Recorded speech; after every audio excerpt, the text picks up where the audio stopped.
Hello friends, आज આપણે જોવાનું છે પ્રિન્સિપલ ઓફ સુપરપોઝિશન.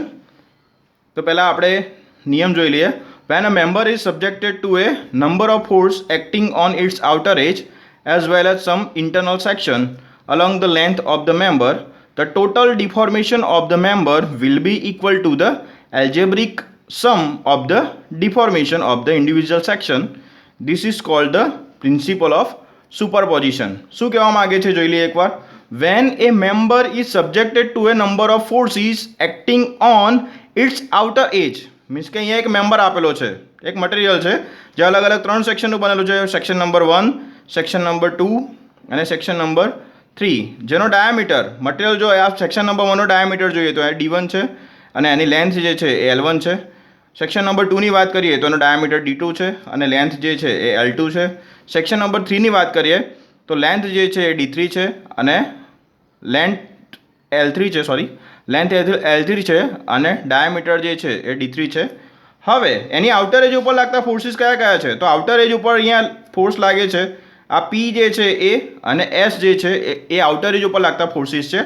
જ્યારે ઇન્ટરનલ સેક્શન અહીંયા લખેલું છે જો સમ ઇન્ટરનલ સેક્શન, મીન્સ કે સમ ઇન્ટરનલ સેક્શન એટલે આ જે છે એડ્સ અને આ એજ છે જે ઇન્ટરનલ છે અને એની ઉપર લાગતા ફોર્સીસ કયા કયા છે? તો એક Q છે અને બીજો R છે. બરોબર.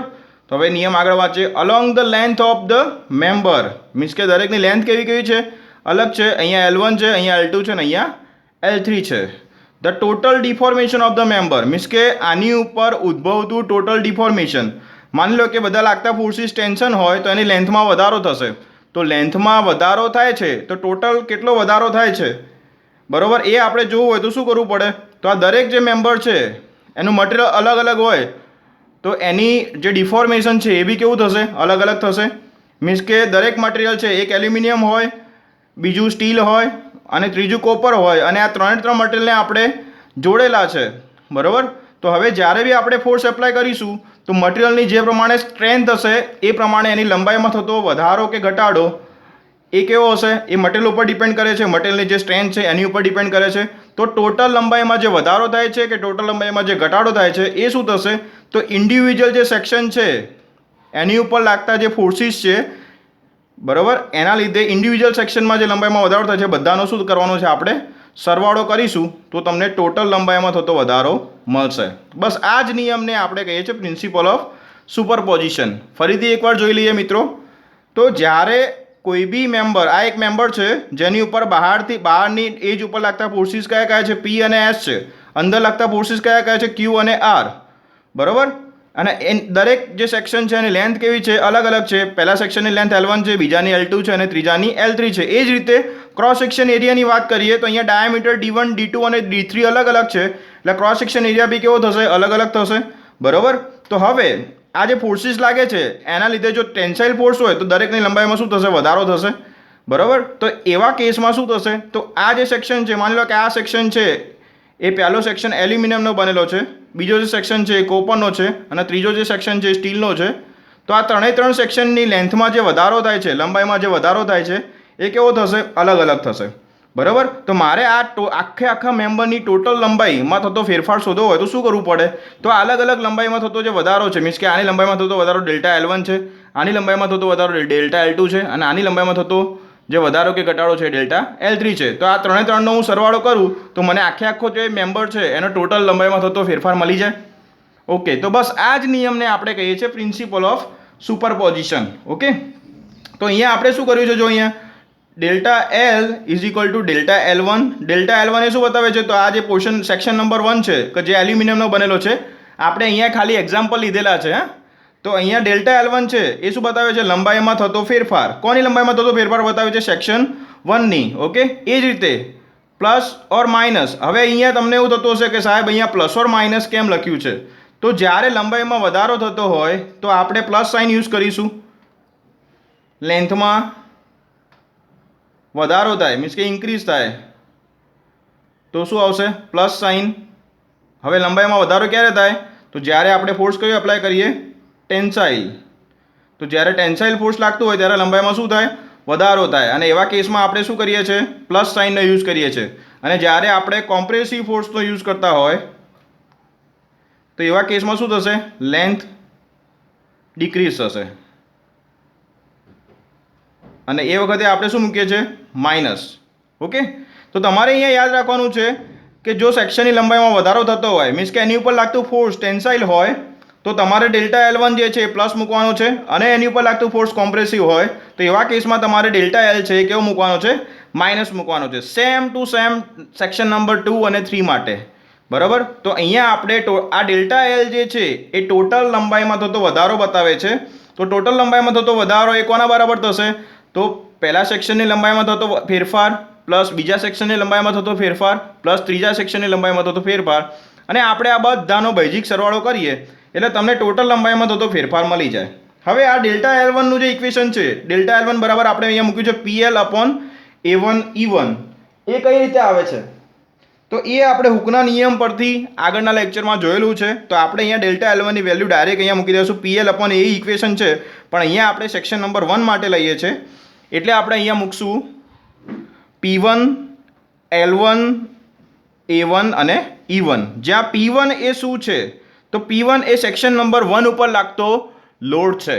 L1 એ શું છે તો L1 એ સેક્શન નંબર 1 ની લંબાઈ છે.